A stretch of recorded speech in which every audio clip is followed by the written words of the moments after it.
El sentido de la denominación misteria. La socrática pregunta de la búsqueda del qué, cuya historia debería ser escrita, es tanto menos evitable cuanto más son los cambios profundos a los que se somete el objeto mismo de la historiografía. La historia de la religión, donde quiera que se inicie, se supedita a lo muy vulnerable, ya sea en la contemplación de las figuras de los dioses, en la descripción de los cultos o en la repetición del relato de los mitologemas.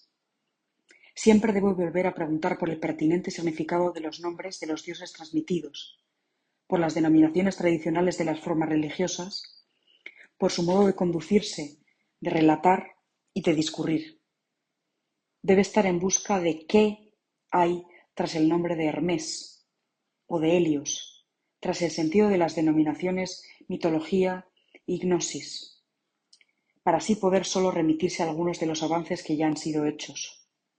El investigador, con lo que para él, como hombre contemporáneo, posee un contenido convencional e inducido por la consonancia de los nombres, corre un constante peligro de situarlo de un modo ahistórico en la antigüedad. En ninguna otra materia se presenta el peligro con tanta intensidad como en los misterios.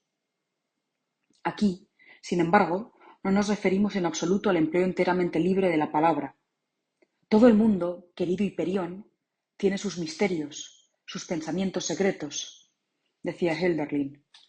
Pero hay misterios que en griego solo son mysterion y se califican como sacramentos, enseñanzas y vivencias del cristianismo. Estos misterios y todos aquellos ritos iniciáticos que, para nosotros, como hombres contemporáneos, corresponden a la mística en su ámbito más completo y vasto, poseen una característica común que los convierte en más fácil y sucintamente concebibles que el conjunto de los antiguos misterios. Esta característica puede encontrarse, como es sabido, en la obra del filósofo pagano Plotino, perteneciente ya al mundo de la mística no antigua, en la que se trata de la alineación del uno con lo uno, de alineación, es decir, de exclusión del mundo en el que, en tanto que uno, ya estaba solo, y se trata de unificarlo con su propio ser conforme a lo uno, en lo todo único, al einigen. Si lo todo único se concibe de un modo monoteísta, como aquello único que es verdadero, o de forma panteísta como todo ser, al Wesen, la orientación hacia una esencia o un ser que se halla fuera de la variedad de nuestra existencia natural permanece como una característica. Si aquella esencia o aquel ser, como sobreviene en el cristianismo, son concebidos como algo sobrenatural por antonomasia o, como resulta en otras religiones salvadoras, se contraponen al variado mundo de la naturaleza, así la mística también aspira a la salvación del hombre como una salida liberadora de todas las ataduras naturales. Ahora, sin embargo, cuando vamos a familiarizarnos con el uso pagano del griego, con el grupo de palabras unidas a mysterion, nuestra mirada no se orienta hacia las formas de la gran mística de Oriente y Occidente.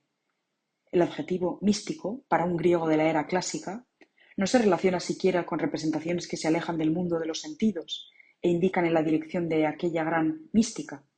Todo lo contrario. El aura mística, que en las ranas de Aristófanes apunta hacia los que se acercan a las bienaventuradas mistes, a las iniciadas que componen sus danzas en el más allá, es el olor de la antorcha ardiente. Es el ambiente de una fiesta nocturna, en su aparición más evidente, lo que conmueve al ateniense del siglo V con la palabra místico. Su mística vivencia es una determinada vivencia festiva. En la forma de una festividad, de un advenimiento del calendario, convergemos con lo místico de la historia de la religión griega y alcanzamos una interpretación filológica que nos es accesible por primera vez. Misteria era el nombre que se daba en Atenas a determinadas festividades, que también hubiesen podido llamarse Demetria, Corella, Perrefatia, como las diosas a las que eran dedicadas, y que quizás se llamasen realmente así. La transmisión ática habla al unísono de los misterios en plural, que en griego actual debería consecuentemente escribirse en mayúscula. Los nombres de las festividades, por tratarse de nombres que congregan acontecimientos y procesiones en épocas de celebración, en griego siempre se escriben en plural. Gramaticalmente, pertenecen a un adjetivo que, en todo lo que en aquel período aparece como un acto festivo, los une con algo divino. Podría decirse, con la divinidad, que allí se convertía en acontecimiento. En los Dionisia, las fiestas de Dioniso, se dan objetos dionisíacos que no son necesariamente un objeto únicamente dionisíaco, un Dionison, o cosa dionisíaca, de cuyo nombre, como sustantivo, hubiese derivado el nombre de la fiesta. También cabe la posibilidad de que fuese un solo acto sagrado el que confiriera el nombre a la celebración, como es el caso de Phytoigien, es decir, con la obligada reproducción de la desinencia. La Phytogia, en cuya fiesta se abrían las grandes cráteras de vino, las Phytoi. Este acontecimiento determinaba el ambiente del día, en el que, en cierta manera, todo se convertía en Phytoikio. La aparición del sustantivo Phytoigia, para definir el acto, o mejor dicho, para dar un nombre a todo el día, parece significar una tardía cosificación y consolidación. Originario y realmente festivo es el plural adjetivado que recrea el ambiente. Una serie de nombres de celebraciones, no muy extensa, en su formación aún resulta claramente similar a los misteria: Anacalipteria, Antesteria, Calinteria, Lampteria, Plinteria, Procaristeria y Soteria. El último es especialmente transparente en lo que se refiere a sus elementos formativos. La divinidad del día es un salvador divino, o una divinidad salvadora. Todo lo que en aquel día ocurre de festivo resulta salvador, y es por eso que la celebración tiene el nombre de soteria. Nuestro análisis, sin embargo, arranca desde el segundo nivel, del nombre secundario del Salvador, de soter, cuya raíz es la del verbo salvar. Esto es precisamente lo común en toda la serie, el punto de partida verbal de todos aquellos nombres asignados a las celebraciones. Todos son más antiguos que la soteria, y a casi todos los caracteriza el hecho de que la mayoría de las veces no haya sido transmitida la forma correspondiente al nomen agentis soter. El dios de la lampteria, Dioniso Lampter, representa la excepción, aun si Dioniso Antester, en tanto que Dios, no es conocido en el dionisíaco ciclo festivo de la Antesteria, y a pesar de que Dioniso, como dios de la floración, recibe los sobrenombres de Antios y Anteus. El nombre de la fiesta de la floración, Antesteria, se forma del inmediato florecer, y así, de un modo lingüístico, es como también debemos explicar los restantes nombres de las fiestas enumeradas. Con base en un acontecimiento provocado o padecido por la divinidad, el resplandecer y florecer de Dioniso en las celebraciones de Lampteria y Antesteria, el baño y el engalanamiento de Palas Atenea en las de Plinteria y Calinteria, el desvelo de Perséfone en la de Anacalipteria. Pero ¿cómo se hace en los misteria? En ellos también se relaciona con este nombre a una celebración, en el sentido de una época con abundantes acontecimientos sagrados caracterizados por la estación ambiental, y no sólo por los actos sagrados, los ritos y los eventos, como atestigua un orador clásico de los atenienses, cuando separa conceptualmente el propio acontecimiento ritual, la télete, de los misteria, y se refiere a la télete de los misteria, como al ritual de la celebración. Por otro lado, la denominación misteria se limita de un modo preciso a una época llena de ritos, ya que en caso contrario Plutarco no podría decir: en Eleusis, cuando la celebración festiva aún se encontraba en su cumbre, se nos atendió tras los misterios. Ciertamente, Plutarco ya vivía en una época en la que se cosificaba lo ambiental, se consolidaba la celebración en un rito, en la ceremonia por antonomasia. La palabra misteria, sin embargo, incluso habla a favor de que las celebraciones con aquel nombre fuesen denominadas según un rito significativo. También aquí concurre un punto de partida verbal claro, como en los nombres anteriormente mencionados de las fiestas, un acto ritual que no se celebraba junto a la imagen de culto de la divinidad, como acontecía en las de Calinteria y Plinteria, sino junto a los hombres que de aquel modo se convertían significativamente en objeto y sujeto de la fiesta. El miste padecía los misteria, se convertía en su objeto, pero también participaba en ellos.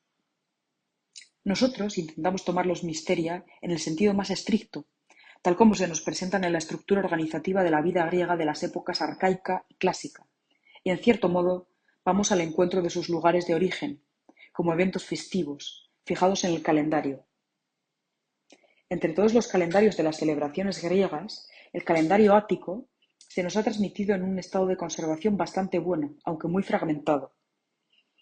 Este es el calendario ático de celebraciones que ya hemos citado, cuando al principio, en lugar de hablar de los misterios en general, hablábamos principalmente de los mysteria, antiguos que nos son más conocidos. Es aquel texto básico en el que también seguiremos pensando y que intentaremos reconstruir en la medida de nuestras posibilidades, y en cuyo contexto quisiéramos en primer lugar determinar el contenido de la palabra misteria. Los misteria, tal como los conocemos, tenían lugar 2 veces al año, en otoño, en el mes de Boedromion, y en la primavera, en el mes de Antesterion. Los otoñales eran los grandes o más grandes, que se celebraban en Eleusis. En comparación con estos, aquellos que se celebraban en la primavera en Agra eran conocidos como los pequeños o más pequeños. La circunstancia por la que no siempre se les daba la misma denominación comparativa y diferenciada, tan pronto grande o más grande como pequeña o más pequeña, se debía a que en el calendario en ambos meses solo figuraba misteria, y como mucho, a su lado se indicaba el lugar de la celebración. Y aún tiene mayor importancia, y por eso precisábamos el inciso referido al texto del calendario, que resultara superfluo citar junto a misteria a la divinidad, exactamente como en los nombres de las demás festividades. Pero si ya en el siglo V estos misteria específicos solo eran contemplados como casos especiales de otras procesiones análogas, y a todos se les llamaban misterios, en varias fuentes se señala expresamente a Deméter y a Perséfone como las divinidades de ambas celebraciones, tanto la grande de Eleusis como la pequeña de Agra. Las indicaciones, sin embargo, no son versiones tan idénticas como para que nos autoricen a decir que fuesen citas del calendario ático. Lo más probable es lo contrario. Los misteria, en sus lugares de origen, solo podían ser considerados como fiestas de aquellas divinidades. Es posible que el acto cultual afectara de inmediato a los hombres participantes. Era un culto dedicado a los dioses, y la festividad era propia de aquellas determinadas diosas y de ninguna otra. Y era así, al menos para los atenienses, de un modo totalmente natural. En la actualidad, tenderíamos más, y esto ya corresponde al empleo que Heródoto hace de la palabra, a considerar los misteria también de un modo natural, como los cultos secretos, sin un vínculo especial con aquellas divinidades, lo que convierte en inevitable que se hable de aquello que es mantenido en secreto en el ámbito general de la religión antigua, antes de que nos ocupemos de los cultos secretos que dieron nombre a los misteria. Con el enunciado mantenido en secreto, no debe entenderse necesariamente que se trata de un secreto. En lo más profundo, quizá descansa un secreto verdadero, en el sentido utilizado por el escritor religioso, coetáneo nuestro, que reconoce el rasgo de un auténtico secreto en el hecho de que haya sido experimentado, admirado, honrado y vivido, sin mantenerlo, por consiguiente, en secreto de un modo específico, y que, no obstante, continúe siendo un secreto. Digamos que, en lo guardado en secreto, es menos importante el secreto que el mantenimiento del secreto. En la religión griega, este no es un modo de proceder positivo en su intencionalidad, sino más bien negativo y arbitrario. No se esconde y mantiene el secreto de lo que se guarda en secreto con la real y auténtica intención del secretismo y del mantenimiento genuino del secreto. La contemplación de las religiones naturales nos enseña que, en los secretos cultos naturales, se trata de algo similar a lo expresado por Goethe al referirse a la misma naturaleza, en sagrado y público secreto. Lo que se mantenía en secreto en el culto griego, ciertamente, aun si se trataba de algo innombrable, era conocido por todos aquellos que habitaban en los alrededores del lugar de culto. Poseía este carácter, el carácter del arreton, independientemente de la arbitrariedad de los participantes en el culto, ya que en lo más profundo, en aquella profundidad en la que podía ser objeto del culto, era justamente innombrable, un auténtico secreto. Solo más tarde las prohibiciones expresas convierten el arreton en aporreton. La condición de innombrable de los secretos naturales, como los auténticos secretos del origen de la vida, quizás se hace comprensible cuando nos la imaginamos en dos distintos niveles, en el existencial y en el puramente conceptual. En el nivel existencial somos nosotros los que actuamos y padecemos, y nos sentimos afectados en lo más profundo por nuestros propios actos y padecimientos, en los que solo existe un acontecer y no existen palabras adecuadas para explicarlo. Un acontecer que, en el nivel puramente conceptual, debe presentarse de un modo claro e inequívoco, si bien en la forma no emocional en la que se expresa la biología. Pero, ¿continúa siendo realmente el mismo acontecimiento que me afecta? ¿Es mi acontecer? La representación meramente conceptual solo abarca lo general, a lo escindido del caso único individual, habla de un acontecer, partiendo de algún modo solo de mi secreto, y no lo nombra, porque es innombrable. La representación del culto por sí sola es capaz de elevar mi acontecer en el sentido de la orientación de lo general, que, no obstante, continúa perteneciéndome, mi innombrable secreto que comparto con toda la humanidad. La paradoja de los cultos secretos y públicos también era la de los misteria áticos. Solo eran casos aislados de lo arrético, así cabría definirlo, en lugar del inapropiado y usado místico, en la religión griega. Hablar del secreto se convertiría en una banalidad, ya que al expresarlo dejaría de ser aquel arreton que, en su impronunciabilidad, generaba una especial visibilidad y audibilidad, y en cierto modo creaba a su alrededor un cuerpo atmosférico de acciones y movimientos, de oscuridad y luminosidad, de mutismo y voces. Únicamente el que revelaba aquella atmósfera evocándola, el que bailaba o escenificaba los misteria, se abocaba a expresar lo impronunciable. Lo más impronunciable se mantenía enteramente innombrable y constituía el centro divino de los misteria, su verdadera gran diosa, que la figura de Deméter y la de su hija ya aparecía como algo impropio. Dominaba los festejos como arreto oscura, la doncella impronunciable. Los misteria son casos ejemplares de lo arrético, pero solo son casos individuales junto a otros no menos marcados. Mencionemos un clásico ejemplo de Atenas, la Arreforia, una festividad de Palas Atenea, así llamada por las idas y venidas rituales cargando con lo impronunciable. Los arreton tenían en el culto griego un papel mucho más importante de lo que comúnmente se creía. No se hablaba de lo innombrable y por lo tanto tampoco era divulgado. Y la ciencia de la arretología, esta empresa paradójica e indispensable, sin la que sería imposible la representación correcta de la religión griega, lo considera precisamente como el mayor peligro, convertirse en objeto de charlas y comentarios, robándole así a los arreton la atmósfera propia de su esencia. Si no concebimos el místicon como algo inapropiado, sino en el sentido más originario, como un elemento determinante de los misteria áticos, se convierte en una forma especial del arreton. Y hablar de él ya es arretología. Debemos cuidarnos de la divulgación, de pecar contra el ambiente sagrado y de la involuntaria falsificación atmosférica. No obstante, debemos intentar lo imposible y finalmente indicar al menos lo que representaba aquel místicon, en el que el miste, como evento básico de lo que después se llamaría misteria, padeció y participó. Una indicación nos la proporciona la lengua y otra nos es dada a través de los monumentos.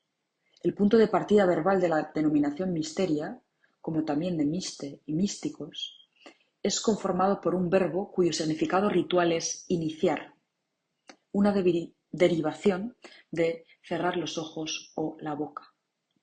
Los monumentos, las reproducciones de una representación de la iniciación en los misteria de Heracles, nos indican que ahí no cabe pensar en el mutismo frente al arreton, sino en una ceremonia del cerrar los ojos. Heracles está sentado y tiene su cabeza enteramente cubierta. Los misteria empiezan para el miste como sufriente del acontecimiento.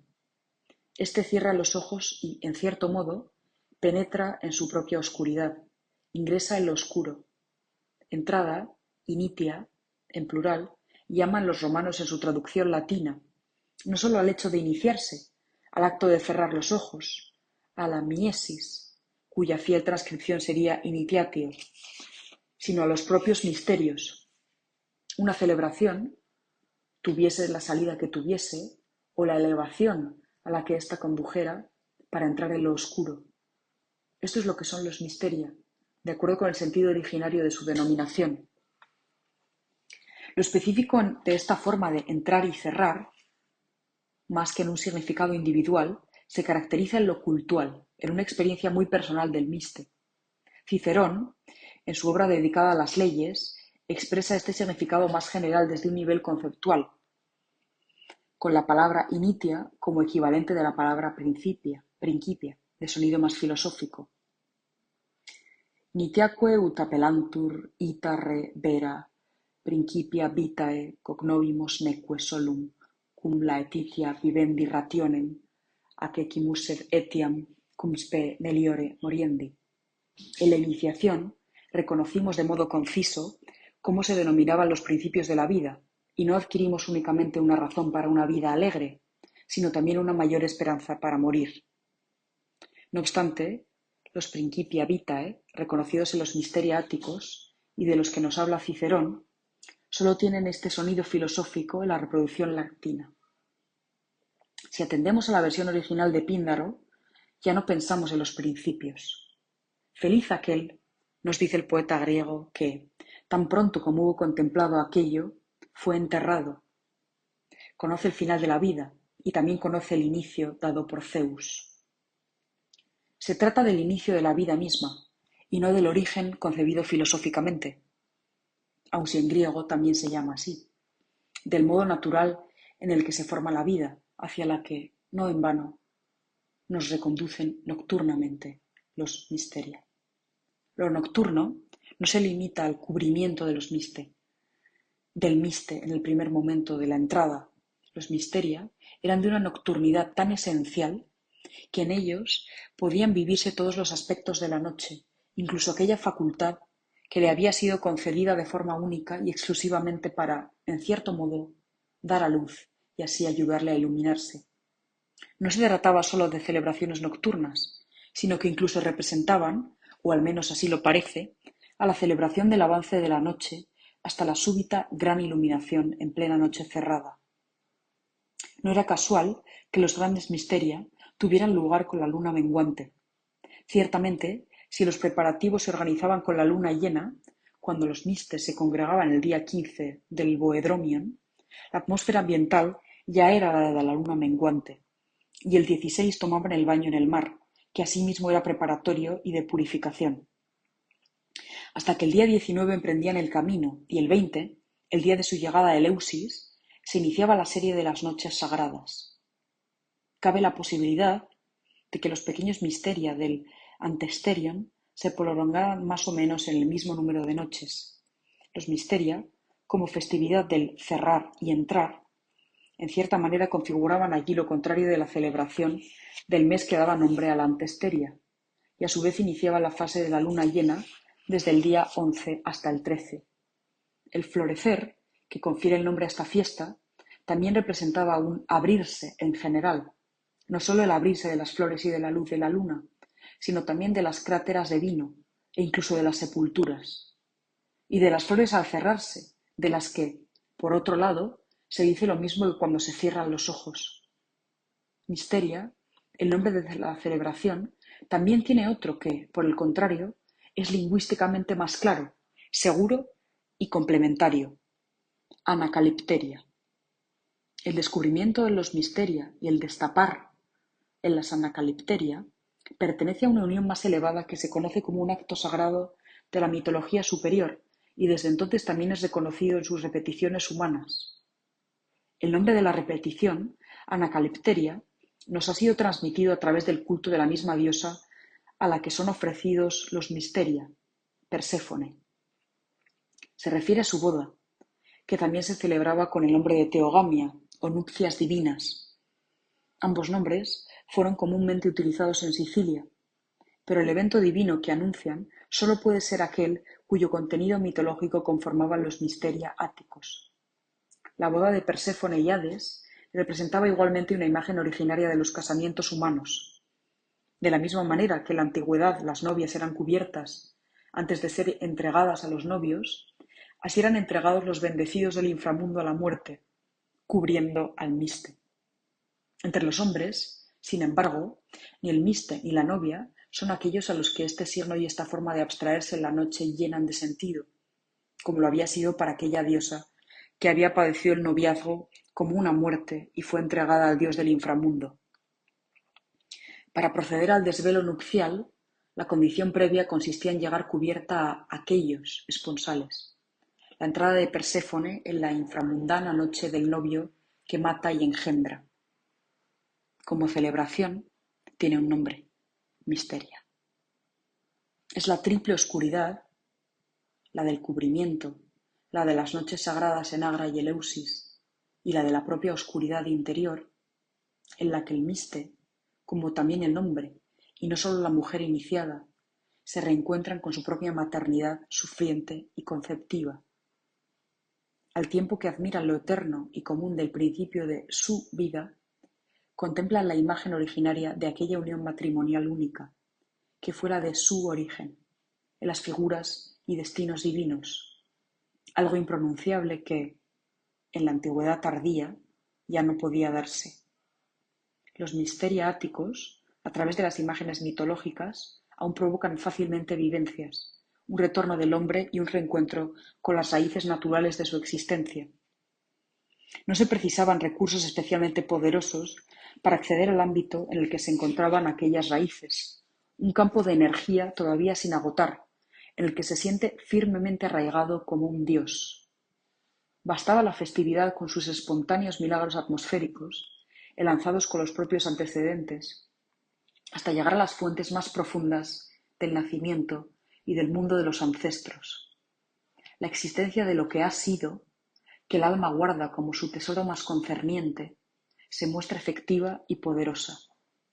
La cristiandad, con una desconfianza profunda, no carente de razón, fue conscientemente más allá de aquel ámbito de raíces y fuentes, de aquellas fuerzas que los misteria, a su manera, sabían domar y dominar. En la segunda parte de nuestras reflexiones continuaremos refiriéndonos a ello. Los misteria de la propia cristiandad, y sobre todo sus sacramentos, estaban llamados a ser nuevos medios aún más poderosos para favorecer el arraigo de los hombres en una esencia originaria sobrenatural y totalmente diferente. Con la creciente importancia de los medios milagrosos, mágicos entre los paganos y del todo nuevos en la cristiandad, esencialmente con los sacramentos, el mysterium, en singular, cada vez se posiciona más en un primer plano, así como phylacterion, proteger, es el medio para la protección, mysterion, por lógica gramatical, debería significar el medio para el cubrimiento, la ocultación, el mantenimiento del secreto. No obstante, aquello que se ha mantenido en secreto, el propio secreto, en suma todo el culto secreto, sin duda tardío, significa el contenido de los misteria, lo que también es consecuente cuando se ofrece como festividad y culto secreto ejemplar. Todo cuanto abarcaban era un mysterium, un medio para celebrar la fiesta, y al mismo tiempo una celebración completa, encubierta y mantenida en secreto. En el fondo, sin embargo, todo aquello solo representaba el medio de entrar en algo tangible, que estuviera por encima de los requisitos del culto, de los objetos, de las acciones y las palabras.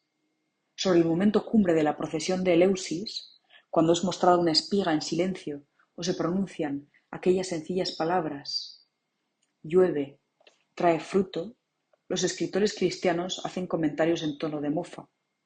Ese es el gran e innombrable mysterium de Eleusis.